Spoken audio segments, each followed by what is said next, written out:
how long after you read the Quran did you become Muslim? And also, like, what did your Saudi friends that were not so like practicing, what did they do when like you became Muslim, and like what was the reaction? Well, the reaction was they were excited. You know, Mahmoud, the guy who took me to the San Francisco bar scene, he started coming to the mosque to see if I really did convert to Islam. I didn't tell him. And he heard about it, and he said, "You're kidding." He said to the other Saudis, "You're joking." You know, there was a Saudi bar crowd that I always used to hang around with. You hear about you? What? You became a Muslim. Mahmoud said, "No, you're S-H-I-T-ing me." That's what he said. "No, you're kidding me." No, they said, "Really?" So he started coming to see if I was there, and he found me there. And, you know, and he became very devout after that. He did, really.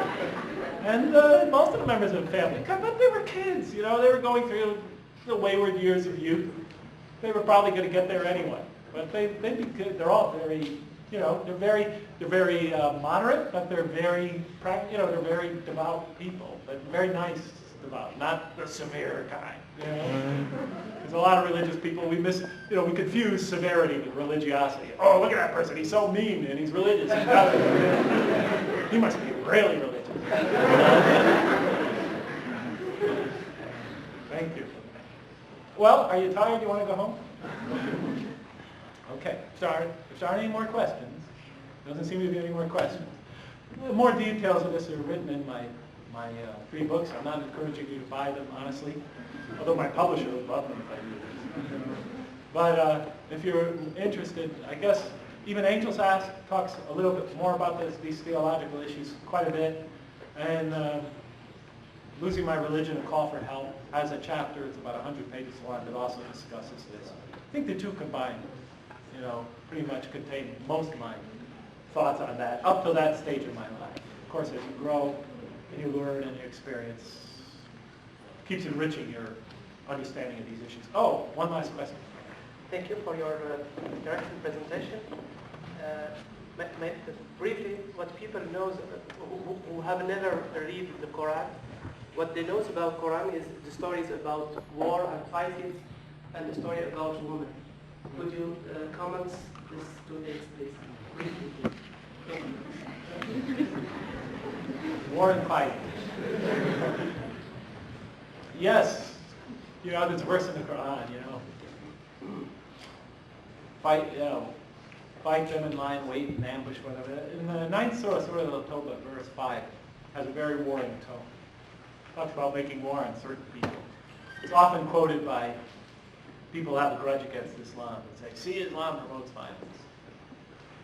But if you look just before that, it's very clear. The verses just before that and after that speak about people who have treaty obligations with the Muslims, peace treaty obligations, and then they break them and they violate those treaties and commit aggression against the Muslims. They were fighting for their self-survival at that time, in self-defense. And so it talks about people who break their treaties, and this is how you deal with them. You know, and it has a very bellicose tone. And when that verse was revealed, the tribes that were the enemies of the Muslims at that time, that were trying to exterminate this new community, when they heard that very bellicose tone, you know, they had their spies inside Medina, and they immediately went and told, you know, the enemy tribes, you know, the disbelievers, this is their relation cave, they're coming at you. Listen what it said. The end result was it led to the peaceful conquest of Mecca, and very little bloodshed, virtually none. So actually, the end result was peaceful.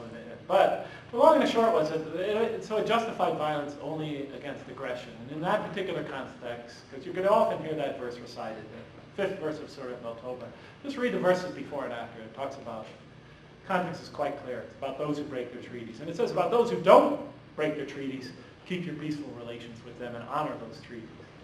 And that's similar. You know, just to give you an example, in the Quran, some have tried to make out the case that the Quran endorses violence and aggression. Some Muslims have.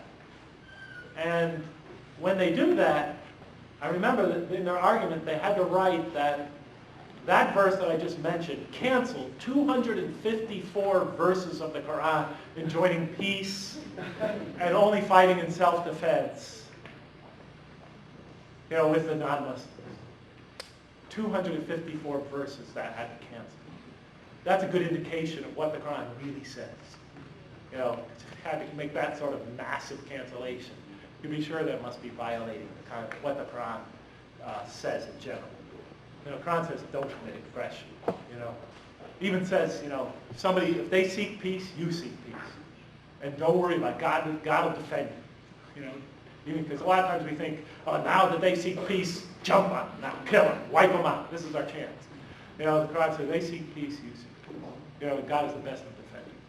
But the long and the short of it is, I'm just trying to run through this quick. The Quran really, as far as I understand it, and I think almost any objective reader would, if you look at all the verses, and that's the way you should approach the Quran. When you're dealing with any subject, get out all the verses that deal with it.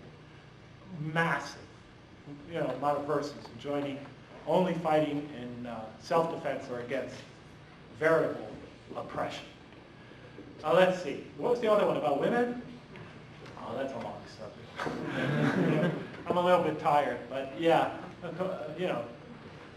there's very little legislation in the Quran.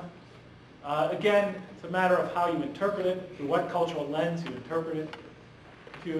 Sure, you can interpret the verses again about women in the Quran. That have to do with a legislative capacity, dealing with problems that existed in 7th century Arabia at that time. You can interpret it. The fact of the matter is, you can take almost any scripture, and if you want to justify oppression of women, or if you want to, I'm not even going to say oppression of women, a certain perspective that you have, cultural perspective, you can usually make out an argument. There are often tenuous arguments that you can make it out.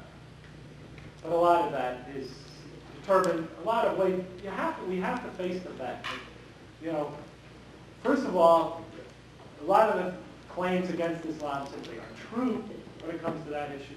And some are. Some of the scholars in the past interpreted the faith in a very old-fashioned way.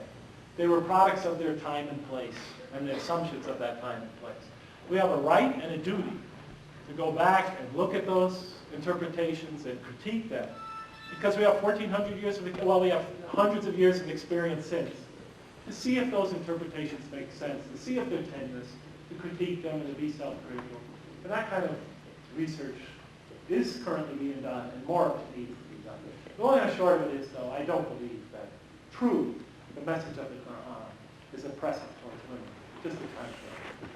But it would take me some time to argue that.